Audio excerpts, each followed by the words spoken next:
তো বন্ধুরা দেখো, এটা হচ্ছে মাহিন্দ্রা বাইক। আমাকে দেখাই মিটারটা। মাহিন্দ্রা বাইক, এই মডেলটা ব্যান্ড হয়ে গেছে, তো এর মাল তো কম বেশি পাওয়া যায় না মার্কেটে। আর একটা প্রবলেম দেখাই তোমাদেরকে।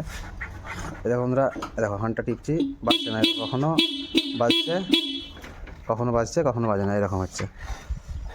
মার্কেটে তো এই সুইচ পাওয়া যায় না। তা যদি তোমাদের এরকম যে কোনো বাইকে যদি এরকম কোনো প্রবলেম হয়, হর্নের সমস্যা যদি হয়, তাহলে এটা তোমরা কী করে ঠিক করবে সেটা আজ আমি তোমাদেরকে দেখাবো বন্ধুরা। তো দেখো, ভিডিওটা লাস্ট পর্যন্ত দেখো, তাহলে বুঝতে পারবা যে কীভাবে ঠিক হয়।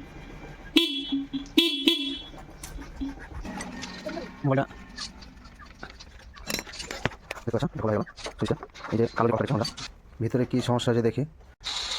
তোমরা দেখো, আমি খুলে নিয়েছি এটা ইন্ডিকেটর সুইচটা, ঠিক এর নিচেই এই যে দেখতে পাচ্ছ, এখানে হর্নের সুইচ আছে। এটা কী হচ্ছে, এখানে কার্বন পড়ে গেছে, অনেক নোংরা পড়ে আছে, সেই কারণে হয়তো ঠিকঠাক এটা টাচ হচ্ছে না, এই কারণে হর্নটা বাজছে না। খুলে খুলে খুলে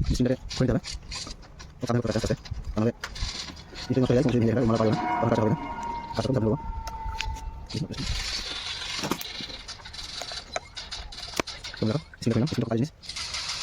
এবার এইখানে দেখাও, এই ভিতরে অন্য দুটো পয়েন্ট আছে, ক্লিক করে। হ্যাঁ, এই যে পিতলের যে পয়েন্টটা আছে, একটা পয়েন্ট এখানে আর একটা আছে এর পয়েন্ট এইদিকে। হর্নটা যখন মারি তখন এটা দুটো একসাথে টাচ হয়, তো এখানে এটা ভালো হচ্ছে না। তো আমরা একটু সুইচ পেপার দিয়ে ঘষে দেবো, ঘষে দিয়ে দেখবো আমাদের কাজটা হয়েছে কি।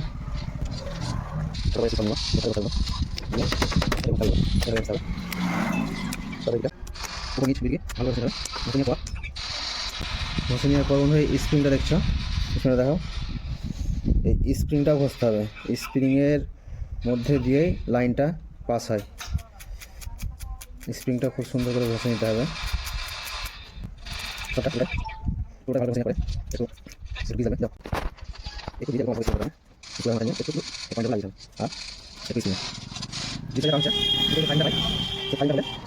তো দেখো বন্ধুরা, আবার আমি স্প্রিংটা লাগিয়ে নেবো এইভাবে, ঠিক যেভাবে খুলেছিলাম।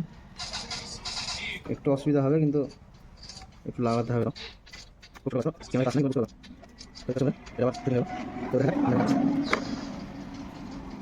দেখো বন্ধুরা,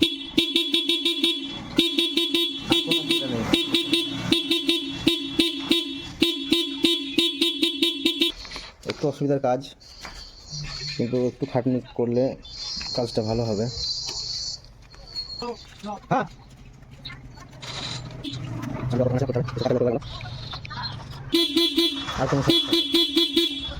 হর্ন ঠিক হয়ে গেল আমাদের।